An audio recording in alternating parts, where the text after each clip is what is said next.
This exercise is great to really work on hip and ankle mobility, along with really strengthening and stretching our glutes, getting a good range of motion through our hamstrings and just our lower body in general. So it's called a deep squat to stand, and all you're going to do is you're going to position yourself where you are standing a little wider than hip width apart with your feet facing forward.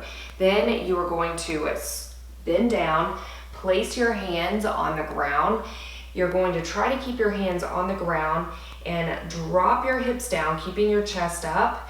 And then you are going to simply lift your hips up, keeping your hands as close to the ground as you can. If you can only touch your fingertips, or if you can at all, that's fine. Just work your way up to it. And you're going to straighten your legs out as much as you can, and you're going to feel a good stretch within those hamstrings. Then you're going to just keep those feet flat, drop down again, and then straighten it back up. And try to let your head hang to keep a nice neutral spine as you drop down. You're keeping your shoulders back, and then you're going to stand right back up. Drop it down, stand right back up.